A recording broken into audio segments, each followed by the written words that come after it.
Theorem 1. Every number has a unique continued fraction. The continued fraction of beta has finite length if and only if beta is a rational number. Theorem 2. Beta is a rational number if and only if the set of fractions, the fractional part of n beta, is a finite set. To see this, let beta equal c over d. Consider n beta is clearly just the set k over d for k equals 0 to d minus 1.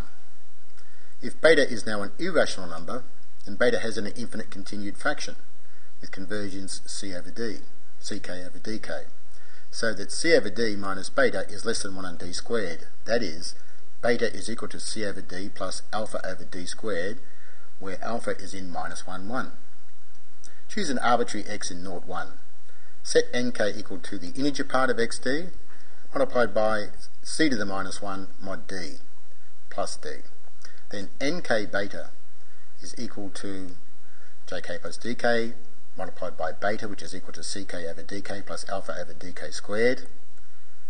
Rearrange the terms to find nk beta is equal to the fractional part of the integer part of xd divided by d plus mu over d, where mu is bounded in absolute value by 2.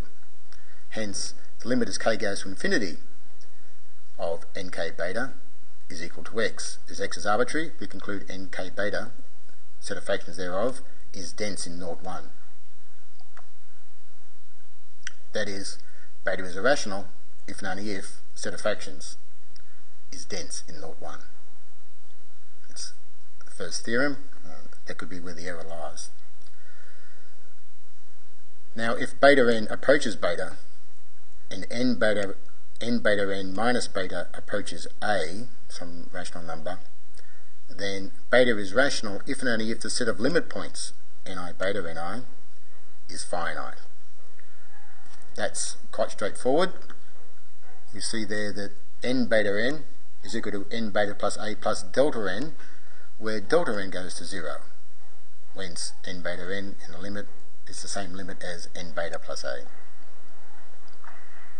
So the set of fractions is finite if and only if the finite set of limit points. Useful lemma: a is less than b, a and b co-prime, dg two co-prime numbers, small d and small g in that range. Then there exist infinitely many L such that those congruences have a simultaneous, there is a solution to the simultaneous congruences. We can assume u and v are less than 1 because we can just subtract off the integer part from d and g, and they were arbitrary in the first place. So we let a to the minus 1 mod b by a equal 1 plus zb.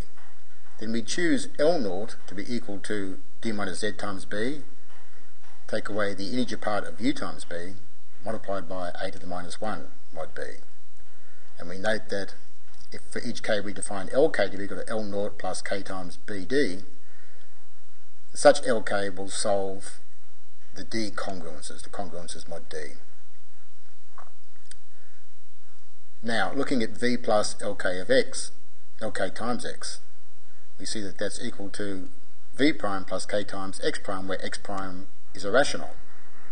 Hence, there exist infinitely many k such that v prime plus ki x prime is congruent to g mod g. For such ki, we define li to be equal to L0 plus ki times bd, and that is a infinite set of solutions to both congruences.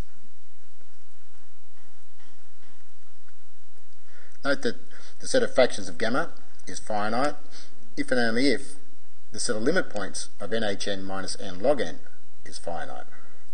So our strategy to prove gamma is irrational is to prove that that set of limit points, is indeed dense in 0, 1.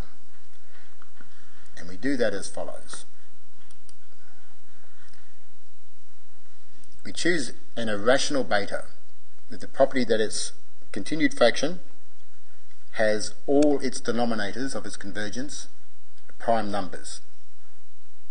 we assume gamma is rational, or at least gamma is such that beta plus gamma equal to alpha is again irrational and has an infinite continued fraction f over g.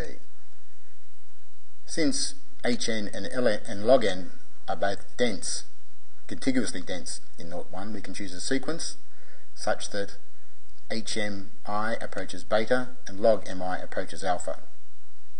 Our theorem is that having chosen such a sequence, beta having the property, the prime property for its denominators, alpha being irrational, then the set of limit points is in fact dense. For the proof, we define SI to be equal to the set of all n such that Hn is inside the specified neighbourhood of beta and log of n is inside the specified neighbourhood of alpha. By convergence, that set is not empty, in fact it is infinite, and it contains a contiguous set of arbitrary length. In fact, infinitely many contiguous sets of length k for arbitrary k.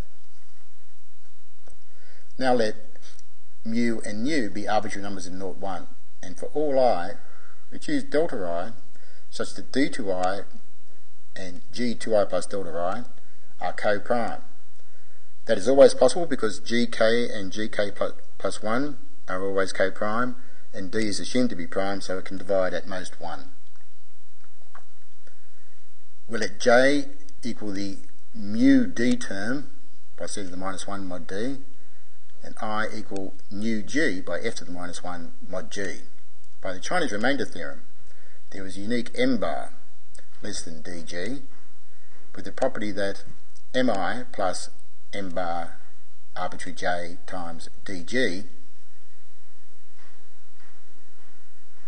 solves the simultaneous congruences for j and I.